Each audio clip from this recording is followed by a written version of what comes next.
एक बार फिर से आप सभी का स्वागत है। मैं मीरा राजपूत। बिहार से एक ऐसी खबर निकल करके सामने आई है जिसने पूरे देश और बिहार दोनों के होश उड़ा दिए हैं। और खबर बिहार से लेकर के दिल्ली तक की है। एक तरफ खबर ये बड़ी निकल करके सामने आ रही है कि कांग्रेस ने अपने हबड़ा दबड़ी में विधायकों को हैदराबाद भेज दिया है। कुछ घंटों पहले की खबर है कि हैदराबाद अपने तमाम विधायकों को भेज दिया है। चार्टर्ड प्लेन के जरिए रवाना कर दिया गया है। वो भी किस लिए? क्योंकि 12 तारीख आने में समय है और वो नहीं चाहते कि उनके विधायक कहीं भी इधर उधर ताका झाकी करे। क्या कांग्रेस ने एक बड़ा प्लान तैयार कर लिया है? क्योंकि खबर ये भी निकल करके सामने आ रही है कि राहुल गांधी से लालू यादव की बातचीत हुई है। लालू यादव की बातचीत मल्लिकार्जुन खड़गे से भी हुई है। और इससे ठीक मैं बात करूं 24 घंटे पहले आरजेडी के जो विधायक है उनसे भी लगातार बैठकें चल रही है। और मल्लिकार्जुन खड़गे ने अपने तमाम विधायकों को दिल्ली भी बुलाया था कल, और दिल्ली के बाद आज उनको रवाना कर दिया गया है हैदराबाद। क्या मैं मानूं ये कि महागठबंधन की एक बड़ी तैयारी है, क्योंकि सब नाराज चल रहे हैं। बहुत सारे चेहरे सामने आए हैं। मेरे सहयोगी भी मेरे साथ जुड़ गए हैं। ज्योतिष, जिस तरीके की खबर निकल करके सामने आ रही है, चार्टर्ड प्लेन के जरिए सभी विधायकों को हैदराबाद भेज दिया गया है। कैसे देखें आगे क्या हो सकता है? आप क्या सोच रहे हैं कि जिस तरीके से हम लगातार बिहार की कवरेज कर रहे थे, अब क्या माने कि अगला समीकरण आपके हिसाब से क्या होने वाला है? देखिए, बिहार में जो है वो बहुत सारे पेच है और एक-एक पेच पर बातचीत करेंगे। सबसे पहले आपने कांग्रेस पार्टी का जिक्र किया, तो सबसे पहले शुरुआत हम वहीं से करते हैं। कांग्रेस पार्टी ने जो विधायकों को भेजा है उसमें कुल अभी 16 ऐसे विधायक हैं जिनको चार्टर्ड प्लेन से तेलंगाना भेजा गया है, बिल्कुल। ताकि उनको जो विश्वास मत है उससे पहले वो इधर या उधर ना चले जाएं, इससे पहले उनको सेफ जोन में रखा जाए। बाकी के 3 विधायक ने बचे हैं, जिसमें से एक विधायक पटना के ही हैं। उन्होंने साफ तौर से जाने से इनकार कर दिया है, लेकिन उन्होंने ये भी साफ कर दिया है कि मैं कहीं भी कि नहीं मैं जाने कहीं वाला, नहीं मैं जाऊंगा। कांग्रेस के साथ हम्म। ही रहूंगा। बाकी बचे 2 विधायक, 2 विधायकों ने कहा है उनके जो निजी कारण थे उसकी वजह से हो सकता है वो कल शाम को जो है वो तेलंगाना के लिए निकले। लेकिन 16 विधायक को जो सेफ जोन में किया गया है उसके पीछे बहुत बड़ा कारण है। नीतीश कुमार जिस तरीके से खेला करके चले गए और तेजस्वी यादव ने कहा कि हमारा खेला बाकी है, तो खेला तो तेजस्वी यादव ने बोला कि करना बाकी है, लेकिन दरअसल कर लालू प्रसाद यादव रहे हैं। जो गोटियां हैं वो लालू प्रसाद यादव सेट कर रहे हैं। दरअसल मल्लिकार्जुन खड़गे से बातचीत हो गई है लालू प्रसाद यादव से, और उन्होंने साफ कर दिया है कि आप अपने विधायकों का सबसे पहले ध्यान रखिए। तो सबसे पहले उसको जो है वो सेफ जोन में लाने की कोशिश है। दूसरी तरफ कि अगर भैया खबर अपने की बात विधायकों करें को आप तो हम संभालिए, के हम राजद और साथ ही साथ और लोगों को संभाल लेंगे। बिल्कुल, बिल्कुल जी। कांग्रेस को बोल दिया गया कि भैया अपना संभाल लीजिए आप पहले, इसलिए कल जो है तमाम विधायकों को जो है वो दिल्ली बुलाया गया था। दूसरी तरफ जीतन राम मांझी है, उनके प्रवक्ता जो है बहुत ही तल्ख तेवर, अभी लगभग 1 डेढ़ घंटे पहले की खबर है, तल्ख तेवर में दिखाई दे रहे हैं। उन्होंने साफ कर दिया है, उन्होंने साफ एबीपी न्यूज़ से बात करते हुए उन्होंने साफ कहा है कि संभावनाओं का खेल है राजनीति, और हर तरफ जो है रास्ते खुले हुए हैं। मतलब उन्होंने साफ कर दिया है कि अगर यहाँ रास्ता नहीं, यहाँ अगर 2 मंत्रिमंडल नहीं मिला, तो जो महागठबंधन की तरफ से ऑफर आया और या फिर कांग्रेस ने जो मुख्यमंत्री का ऑफर हाल ही में दिया है, वहां मैं चला जाऊंगा और स्वीकार कर लूंगा। तीसरी तरफ अगर हम आते हैं तो दिल्ली की खबर है, जहां पर दोनों डिप्टी सीएम बिहार को छोड़ के, नई नवेली सरकार को छोड़ के अमित शाह के पास पहुंच गए हैं, क्योंकि पता है कि अमित शाह ही अब सब कुछ को कंट्रोल कर सकते हैं, बचा सकते हैं, जीतन राम मांझी को समझा सकते हैं। तो दोनों के अभी भी दोनों आपको डिप्टी लगता है सीएम कि दिल्ली बचा पहुंच सकते चुके हैं? हैं।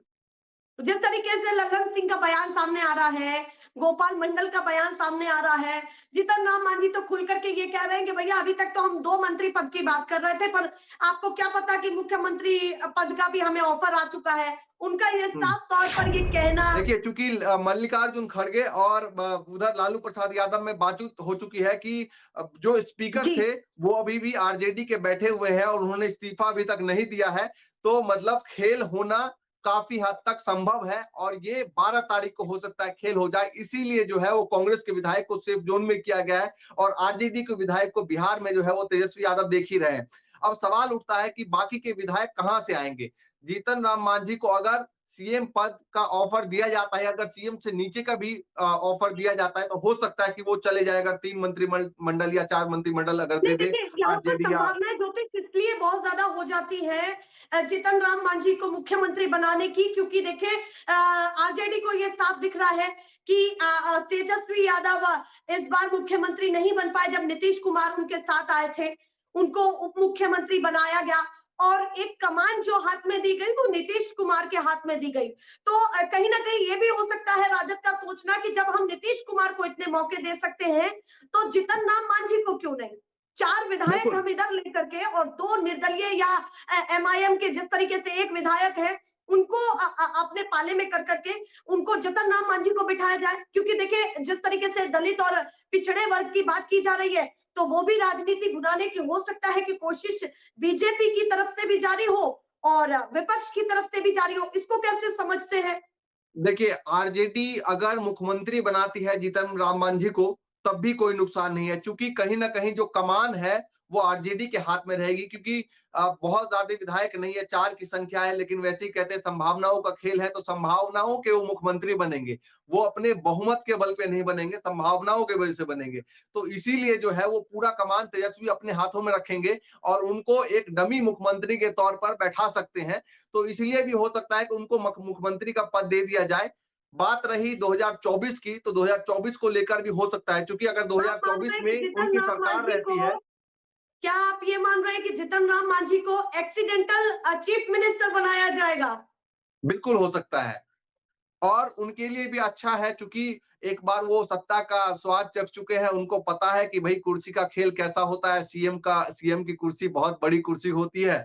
तो अगर मौका मिले तो एक मंडल की जगह जो है वो अगर सीएम बनने का मौका दोबारा से बनते हैं तो वो मुझे नहीं लगता मौका गंवाएंगे। हालांकि मुझे लगता है कि इससे पहले जो सरकार गिरी थी, अभी हाल ही में 5-7 दिन पहले, उस समय आरजेडी की तरफ से या महागठबंधन की तरफ से जो है वो खुल के ऑफर नहीं दिया गया होगा हमको, नहीं तो हो सकता था कि उसी वक्त वो आ जाते आरजेडी में, महागठबंधन में। लेकिन या फिर मुझे कहीं ना लगता है कहीं कि ये राजद को ये उम्मीद नहीं थी कि हमारी सरकार गिर जाएगी, बिल्कुल वो सोच रहे थे कि कुछ विधायकों को अभी भी भुना लेंगे, ऐसी भी स्थितियां बिल्कुल थी। बिल्कुल, क्योंकि आखिरी वक्त तक जब हम आपको याद होगा जिस तरीके से हम लोग बाहर खड़े थे, राबड़ी आवास के बाहर, कोई बयान जी सामने नहीं आया था, बिल्कुल आखिरी वक्त तक। जब सीएम की शपथ की बात होने लगी उसके बाद तेजस्वी यादव सामने आते हैं और कहते हैं खेल अभी बाकी है और जो मैं कहता हूं वो करता हूं। तो ये संभावना जो है वो उनको लास्ट वक्त तक थी कि इतना मांझी की जरूरत ना पड़े और कहीं और से कुछ विधायक तोड़ के हमले आए। लेकिन जब सब कुछ खेल बिगड़ गया तो अब आखिरी में ऑप्शन बचता है जीतन राम मांझी, और हो सकता है कि ललन सिंह भी साथ आ जाए, क्योंकि देखा आपने किस तरीके से ललन सिंह को अपने जो प्रदेश अध्यक्ष है उसके पद से हाल ही में हटाया गया और उससे नाराज चल रहे हैं। तो साफ नाराज तौर चल से रहे हैं जी। हाँ बिल्कुल। और अभी एक जेडीयू के सलाहकार रहे हैं, पूर्व सलाहकार रहे हैं, उन्होंने साफ तौर से कहा था, ये तंज किया था, ये जेडीयू के लिए तंज था कि अगर कुत्ता काट ले तो उसका इलाज हो सकता है, 14 इंजेक्शन लगते हैं, लेकिन किसी को अगर कुर्सी काट ले तो इसका कोई इलाज नहीं है। तो मुझे लगता है कि चारों तरफ से जो स्थिति बन रही है वो नीतीश कुमार के लिए बहुत घातक है, क्योंकि बीजेपी है, वो वैसे भी सरकार में नहीं थी, लेकिन अगर नीतीश कुमार एक बार सत्ता से हट जाते हैं, मुख्यमंत्री पद से हट जाते हैं, तो दोबारा बनना उनके लिए काफी नामुमकिन सा हो जाएगा। इन तमाम चीजों को अगर मैं देखूं तो एक चीज दिमाग में आती है कि बीच मझधार में फंस गए हैं नीतीश कुमार, क्योंकि देखिए विपक्ष से निकल करके इधर आ चुके हैं, अब विपक्ष से उनकी वो अहमियत खत्म हो चुकी है, और साथ ही साथ राजद जिस तरीके से नाराज चल रही है, लालू यादव, तेजस्वी यादव की बात करूं या फिर कांग्रेस की बात करूं, तो ये तमाम दल जो नीतीश कुमार से नाराज चल रहे हैं वो भी चीजें हैं। और अगर अब सरकार गिरी तो आपको क्या लगता है कि 2024 में इसका सीधा कितना बड़ा फर्क, किसको फायदा किसको नुकसान, क्या नफा नुकसान होगा और नीतीश की भूमिका क्या होगी पूरे चुनाव के बीच में? देखिए, नीतीश कुमार जो है वो नीतीश कुमार है, वो कोई गुरेज नहीं होगा उनको कि अगर सरकार गिरने की बारी आई तो हो सकता है 1 हफ्ते बाद फिर से वो आरजेडी में चले जाए, उनको कोई दिक्कत नहीं है। उनको बस ये इस बात की दिक्कत है कि भाई सरकार ना चली जाए, सरकार बनी रहे, उसके लिए वो कुछ भी करने को तैयार नहीं है। देखिए, अगर उनको आखिरी वक्त में दिखाई दिया जी कि अगर जी सारे विधायक जाते हुए दिखाई दे रहे हैं, तो हो सकता है कि बाकी के विधायकों को लेकर भी वो आरजेडी के पास चले जाए कि भाई जो गलती हो गई वो बिल्कुल। माफ कीजिए, दोबारा सरकार बनाएंगे। देखिए ये सारी चीजें लगातार उठती आ रही हैं कि नीतीश कुमार का ये आज का कोई इस तरीके से पलटना नहीं है। वो लगातार सिचुएशन के हिसाब से मूव करते हैं और ऐसी चीजें सामने आती भी हैं। पर इस बार काफी महत्वपूर्ण हो जाता है क्योंकि देखिए जब नीतीश इधर आए थे तो ये बातें थी कि अगली बार आप तेजस्वी को मुख्यमंत्री बनते हुए देखना चाहेंगे या फिर तेजस्वी मुख्यमंत्री बनेंगे। ये बातें थी कि भैया एक मौका और दे दीजिए। नीतीश का कुछ ऐसा सिचुएशन या ऐसे बयान थे कि एक मौका मुझे और मिल जाए, उसके बाद तेजस्वी को ये कमान सौंप दी जाएगी। और उसी हिसाब से, उसी लहजे से और उसी विश्वास पर मुझे लगता है कि आरजेडी टिकी हुई थी। पर अब देखिए आपको कहीं लगता ना है कि आरजेडी फिर से भरोसा कर पाएगी? क्योंकि देखिए इस बार देखिए तो बहुत अलग सिचुएशन है। देखिए पहले नीतीश कुमार का जो बयान था वो बयान क्यों था ये आप सुनिए, क्योंकि उनको अच्छे से पता है कि लालू प्रसाद यादव से अगर कांग्रेस से अगर लालू प्रसाद यादव बात करते हैं तो प्रधानमंत्री के लिए उनका चेहरा और रास्ता खुल सकता है और उनको कहीं ना कहीं जो है संयोजक बनाया जा सकता है इंडिया गठबंधन में। इसलिए उन्होंने ये बयान दिया कि दिल्ली में मैं बैठूंगा और बिहार में जो है वो तेजस्वी यादव संभालेंगे आए का। तो ये उन्होंने लालू को ये मैसेज दिया था, पूरे जो महागठबंधन है उनको मैसेज दिया था कि मुझे अब सीएम का कोई मोह नहीं, अब मैं पीएम बनना चाहता हूं। जब वो रास्ता बंद हो गया इसके बाद जो है उन्होंने अपना पैर जो है वो पीछे कर लिया और वो महागठबंधन के साथ जो है वो आगे नहीं बढ़े। एक सवाल मेरा राहुल से जुड़ा हुआ भी है कि क्या आपको लगता है कि राहुल अपनी यात्रा के दौरान भी सियासत की बिसात को बिछा रहे हैं, लगातार उसमें लिप्त हैं? क्योंकि ये बातें खुलकर के सामने आ चुकी हैं कि लालू की बात राहुल गांधी से भी हुई है और यात्रा वो लगातार जारी रखे हुए हैं। तो क्या वो सियासत की बिसात अपनी यात्रा में भी जारी रखे हुए हैं? देखिए आपको याद होगा कि 3 दिन की छुट्टी थी, 3 दिन में 3 दिन के लिए जो है वो राहुल गांधी दिल्ली वापस आ गए थे और उसी बीच में तेजस्वी यादव भी दिल्ली पहुंचे थे।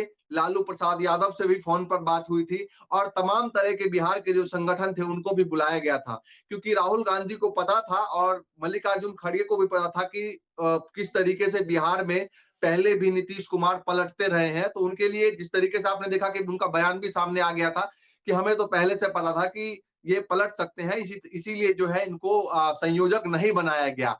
तो ये राहुल गांधी को अच्छे से पता था, पहले भी पता था कि ये ऐसा हो सकता है।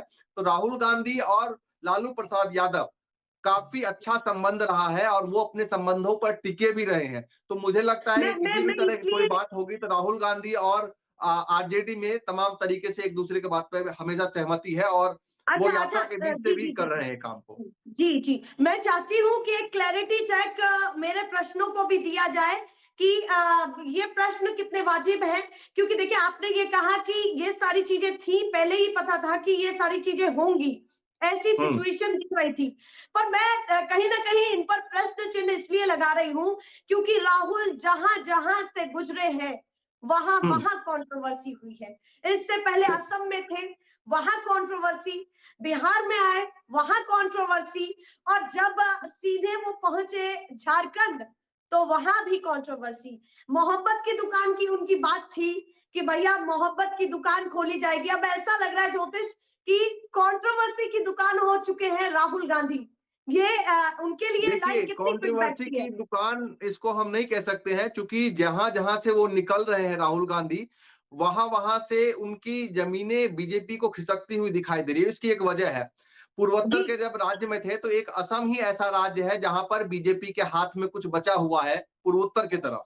वहां भी जब राहुल गांधी ने इस तरह का रोड शो किया और तमाम तरीके से, चूंकि आने वाले वक्त में वहां भी चुनाव है, तो उनको लगा कि हो सकता है यहाँ की जमीन खिसक न जाए, इसीलिए वहां पर जो है हो हल्ला रोड को डाइवर्ट, उनको लगा कि हो सकता है राहुल गांधी साइड से निकल जाए और जो रूट डाइवर्ट कर दिया गया। अब जैसे जैसे राहुल गांधी हिंदी के बेल्ट में आ रहे हैं वैसे वैसे बीजेपी के लिए टेंशन बढ़ रही है, क्योंकि देखिए कि वो वहां से निकलेंगे, जैसे जैसे हिंदी बेल्ट में आएंगे तो तमाम जगह जो गठबंधन की पार्टियां हैं, जिस तरीके से हमने भारत जोड़ो यात्रा में भी देखा था, आरएलडी ने सपोर्ट कर दिया था, अगर इस तरीके से सपोर्ट करते हैं तो ये संख्या बढ़ेगी और लोगों के बीच में मैसेज जाएगा कि राहुल गांधी कहीं ना कहीं अपने साथ एक जनसंपर्क को लेकर चल रहे हैं। तो बीजेपी की दिक्कत यहाँ है। कि मैं आपको रोक रही हूँ, आपने ये चीज कही और इस चीज को कोट किया है कि कहीं ना कहीं बीजेपी के लिए ये मुसीबत है, जिस तरीके से वो हिंदी हिंदी बेल्ट की तरफ बढ़ते जा रहे हैं, यानी कि हिंदी भाषी क्षेत्रों की तरफ बढ़ते जा रहे हैं, उनके लिए मुसीबत सामने आ रही है। ऐसा तो नहीं कि यही स्ट्रेटजी हो कि कहीं ना कहीं कुछ ऐसी बिसात बिछाई जाए, क्योंकि देखिए हम वो मुद्दा नहीं भूल सकते कि अभी कुछ महीनों पहले जातिगत आधार पर जनगणना हुई है बिहार में, और उसका सीधा बहुत बड़ा फर्क दिखता है। वहां पर ओबीसी, एससी, एसटी समाज के लोगों का प्रभाव बहुत बड़ा है जनरल के मुकाबले, और कहीं ना कहीं ये बीजेपी के लिए बहुत फायदेमंद रहेगा अगर नीतीश कुमार 2024 तक बीजेपी के साथ ही रहते हैं। तो कहीं ना कहीं ये सारी चीजों को, इसी परसेप्शन को बुनाया जा सकता है कि भाई देखिए नीतीश कुमार ने जनगणना कराई थी और वो अब हमारे पाले में है, आगे ये सारी चीजें जारी रहेंगी। कैसे इसको भी देख रहे हैं आप? देखिए, जातीयगत जनगणना की बात की, ये बीजेपी के लिए बहुत ही मुश्किल भरा हो सकता है, जिस तरीके से राहुल गांधी भी लगातार बात कर रहे हैं। अब बात रही बिहार की, बिहार में सबसे बड़ा बीजेपी का दर्द यही था कि अगर हम हिंदू के तौर पर देखें तो 83% की आबादी जो है, 83% आबादी जो है, प्रतिशत आबादी जो है बिहार में हिंदू जाति की है। 15 साढ़े 15% मुस्लिम है, बाकी और 4.5% जो है अन्य तरीके के जो धर्म है, सिख धर्म है, पारसी धर्म है, तमाम तरह के धर्म के लोग रहते हैं। अगर इसको हम जाति में बांट देते हैं तो लगभग 36% दलित और पिछड़े समाज है। ये आप वोट बैंक की संख्या देखिए कि अगर जाति का आधार तो कितना बड़ा यहाँ डिवाइड हो जाएगा वोट बैंक। वही जो जी जी जनरल जाति है, जो कि हमेशा से ज्यादातर जो है वो बीजेपी के वोटर कहे जाते हैं, वो सिर्फ 15.5% है बिहार में। अगर 15.5 में से ले लें और 3-4% और भी मान लें दलित, पिछड़ा, अति पिछड़ा या जी 5% मान लें, तब भी 20 के पार नहीं हो रही बीजेपी। तो इसलिए देखिए इस बीच उनको में एक ऐसा चीज, लग रहा था, हाँ जी कंटिन्यू करें अपनी बात को। हाँ, ऐसा उनको लग रहा था कि अगर हिंदू के नाम पे वोट पड़ा तो 83% में से अगर आधे भी आए तो 40% के आसपास आ जाएंगे मेरे पास, बीजेपी को लगा था। जी क्योंकि बीजेपी का चेहरा कहीं ना कहीं जनरल जाति जो है वो हमेशा से वोट करते हैं। अब बात बिल्कुल, रही कौन वोटर रहा है नीतीश उनका? कुमार की, नीतीश कुमार की ओबीसी समाज से आते हैं और ओबीसी समाज का जो वोट बैंक है वो लगभग 28% है बिहार में। तो अगर ओबीसी समाज का वोट और जनरल का भी मिल जाए तो कहीं ना कहीं 2024 चुनाव के लिए उनका संतुलन बन सकता है। तो यही अब सब देखते देखिए हुए इसमें नीतीश एक कुमार को एक एक एक बार एक फिर चीज से काफी झेलने के लिए तैयार महत्वपूर्ण हो है गई अमित कि शाह। जब कोई मुख्यमंत्री बहुत लंबे समय तक रहता है तो उनका विरोधाभास या जनता में वो विरोध कैजुअल है दिखना, क्योंकि एक लंबे समय तक कोई भी मुख्यमंत्री रहता है तो जनता के बीच में वो नाराजगी आ जाती है, वो हम्म। उब बना आ जाता है कि भैया अब हम चाहते हैं किसी नए चेहरे को देखना। नीतीश कुमार को लेकर के जब हमने और आप भी उस समय मौजूद थे बिहार चुनाव में, तो जब हमने उनको कवर किया, ग्राउंड पर गए, तो हमने ये देखा कि जिस तरीके से नाराजगी थी, पर उस नाराजगी के बीच में भी उनकी इतनी सीटें आई, तो कहीं ना कहीं ये भी हो सकता है कि बीजेपी को ये पता है कि अगर इतनी सीटों पर भी नीतीश कुमार ने विरोध के बाद भी अपनी पकड़ बना करके रखी है, तो वो 2024 के लिए कितने जरूरी है। और साथ में झारखंड में भी ये सारी चीजें हैं कि आदिवासी समाज का बहुत बड़ा प्रभाव है। तो जिस तरीके की ये सारी चीजें सामने आ रही हैं, मैं एक शब्द चाहती हूँ, 2024 में इन तमाम समीकरणों को कैसे देखें? क्या देखिए, होगा? सबसे पहले जातिगत जनगणना की हमने बात की, यहीं से टच होता है कि कैसे सीट आई नीतीश कुमार की।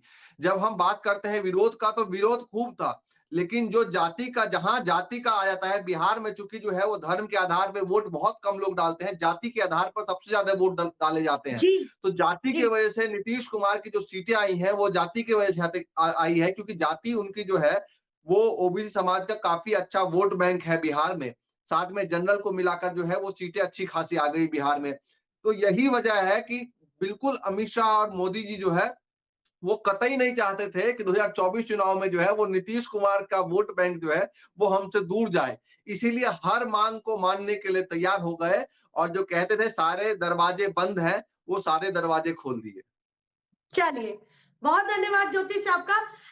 जिस तरीके से लगातार ऐसे ही मुद्दों पर हम चर्चा कर रहे हैं, अगर आपको पसंद आता है तो इस वीडियो को शेयर भी करें और अपने कमेंट्स हमारे साथ साझा भी करें। क्या आप सोचते हैं बिहार की राजनीति को लेकर के? ऐसे ही दिखाते रहेंगे। नमस्कार।